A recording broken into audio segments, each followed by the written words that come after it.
एक तरफ दिल्ली में शराब घोटाला आम आदमी पार्टी के नेताओं की गले की फांस बना हुआ है, तो दूसरी तरफ ईडी ने शराब घोटाले में ही एक ऐसा एक्शन लिया है जिससे देश भर के नेताओं में हड़कंप मच गया है। क्योंकि इस बार छत्तीसगढ़ के शराब घोटाले में ईडी ने कांग्रेस नेताओं की नींद उड़ा देने वाला फैसला लिया है। जी हाँ, केजरीवाल के बाद अब कांग्रेसियों पर भी गिरने जा रही है ईडी की गाज। तो कैसे छत्तीसगढ़ में हुआ ईडी का भयंकर एक्शन, कैसे हुई 205 करोड़ की संपत्ति जब्त, कैसे जेल में सड़ रहे केजरीवाल की बड़ी टेंशन, आपको दिखाते हैं, बताते हैं सब। आप भी इस खबर को ज्यादा से ज्यादा लाइक और शेयर कर अपना प्यार और सपोर्ट दिखाएं और कमेंट में इसे लेकर आप भी अपनी बात, अपनी राय जरूर रखें। चैनल के साथ जुड़कर चैनल को सब्सक्राइब कर हमारी आवाज बने। तो बड़ी खबर ये है कि दिल्ली के बाद छत्तीसगढ़ शराब घोटाले में भी ईडी ने बड़ी कार्रवाई की है। ईडी ने 205 करोड़ 49 लाख की चल अचल संपत्ति को जब्त किया है। 18 चल और 161 अचल संपत्तियों को अस्थायी रूप से जब्त किया गया है। पूर्व आईएएस अनिल टुटेजा, अनवर डेभर और अन्य की संपत्ति जब्त की गई है। आरोपी विधु गुप्ता को यूपी एटीएस ने ग्रेटर नोएडा से गिरफ्तार किया है। विधु गुप्ता की कंपनी ने शराब की बोतलों पर चिपकाने के लिए प्रिज्म होलोग्राफी बनाई थी। इसी कंपनी के लिए 8 पैसे कमीशन तय किया गया था। दरअसल ईडी ने 8 पैसे की कमीशन से ही अपनी जांच शुरू की थी। सबूत जुटाए तो सबके होश उड़ गए, क्योंकि खुलासा हुआ कि कंपनियों से फर्जी होलोग्राम बनवाकर बोतलों पर लगाकर फर्जीवाड़ा दिखाकर तकरीबन 2000 करोड़ के शराब घोटाले को अंजाम दिया गया। खैर, दिल्ली और छत्तीसगढ़ का शराब घोटाला थोड़ा मिलता जुलता ही है। दिल्ली में आम आदमी पार्टी के मुखिया ही इस घोटाले में शामिल हैं, बल्कि सरगना हैं, और छत्तीसगढ़ के कांग्रेस राज्य में रहे आला अफसरों ने मिलकर इस घोटाले को अंजाम दिया है। अब आरोपियों से 1-1 रुपए का हिसाब किताब लिया जा रहा है। इसी का नतीजा है कि करोड़ों की कीमत की संपत्ति जब्त की गई है। तो कैसे छत्तीसगढ़ के शराब घोटाले को अंजाम दिया गया, चलिए बताते हैं। तो छत्तीसगढ़ में कैसे हुआ शराब घोटाला। दरअसल पूर्ववर्ती बीजेपी सरकार ने नियम बनाया था कि सभी एजेंसियों से शराब की खरीदी शासन के जरिए की जाएगी, लेकिन जब कांग्रेस सरकार आई तो उसके इशारे पर अफसरों ने इसमें संशोधन कर दिया। शराब नीति में बदलाव कर FL 10 लाइसेंस का नियम बनाया। अपनी चहेती 3 फर्मों को इसकी सप्लाई का जिम्मा दे दिया। इस दौरान नकली होलोग्राम की भी सप्लाई करवाई गई और इन्हें बोतलों पर चिपकाया गया। इसके जरिए बिना स्कैनिंग के बिकने वाली शराब तैयार की गई। हर महीने 200 गाड़ियां शराब की सप्लाई इन एजेंसियों के माध्यम से करती। 800 कैंस प्रति गाड़ी में अवैध शराब के रखे जाते थे। 560 रुपए के प्रति प्रकरण के हिसाब से शराब मंगवाई जाती थी, जिसे 2880 MRP पर बेचा जाता था। इसी तरीके से 2019 से लेकर 2022 तक सरकार ने 2061 करोड़ के शराब घोटाले को अंजाम दिया। यानी कि छत्तीसगढ़ में जब कांग्रेस की सरकार थी तब अफसरों की मिलीभगत से राज्य में शराब माफिया अवैध शराब की बोतलों पर होलोग्राम लगाकर बेच रहे थे। तो चालाकी से कांग्रेस राज में सरकार की मिलीभगत से शराब घोटाले को अंजाम दिया गया। इस घोटाले में जांच हुई तो रडार पर आईएएस अनिल टुटेजा और रायपुर के मेयर एजाज अनवर के भाई अनवर डेभर समेत शासन प्रशासन के कई लोगों पर आई। एक के बाद एक आरोपी की संपत्ति जब्त की गई। जल्दी हालात बता रहे हैं कि जांच की आंच भूपेश बघेल तक भी पहुंच सकती है।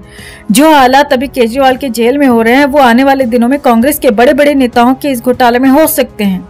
बड़े बड़े नेता इस घोटाले में फंस सकते हैं और भूपेश बघेल पर भी गाज गिर सकती है। तो इस पूरे घोटाले पर आपकी क्या राय है, कमेंट में इसे लेकर आप भी अपनी बात, अपनी राय जरूर रखें और वीडियो को ज्यादा से ज्यादा लाइक और शेयर कर अपना प्यार और सपोर्ट भी जरूर दिखाएं। तो क्या अपने पापों की सजा भुगत रहे दिल्ली के सीएम अब 10 साल तक जेल में सड़ेंगे?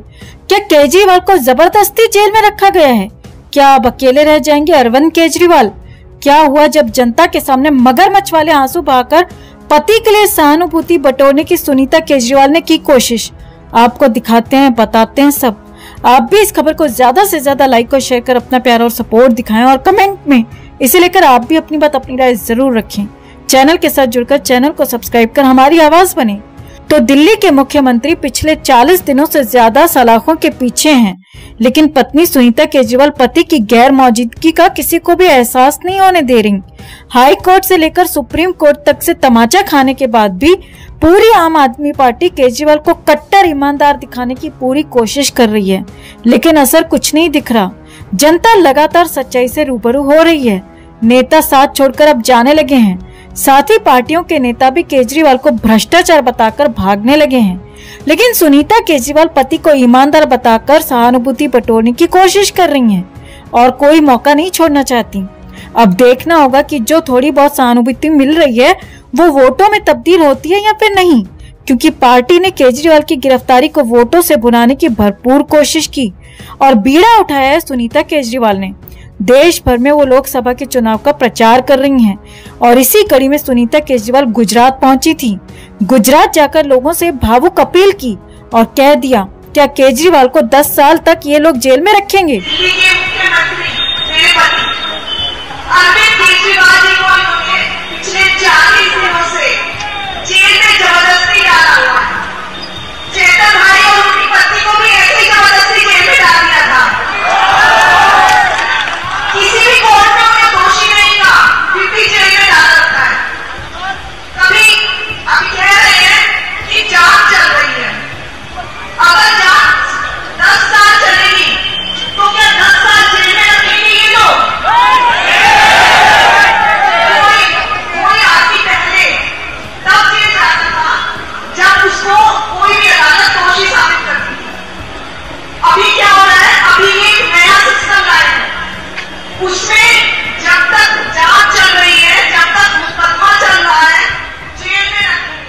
तो सुनीता केजरीवाल को बता दें कि उनके पति ने ईडी के 9 समन की धज्जियां उड़ाई थी और केजरीवाल एक प्रभावी व्यक्ति हैं, जांच को प्रभावित कर सकते हैं, इसीलिए जेल से बाहर आना उनका मुश्किल नजर आता है।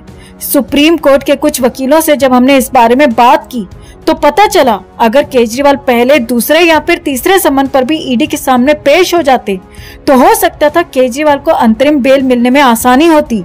ईडी अदालत के सामने कह सकती थी कि हाँ वो समन पर पेश हुए थे, लेकिन केजरीवाल ईडी के सामने पेश नहीं हुए, ऊपर से हर समन पर बहानेबाजी अलग करते रहे।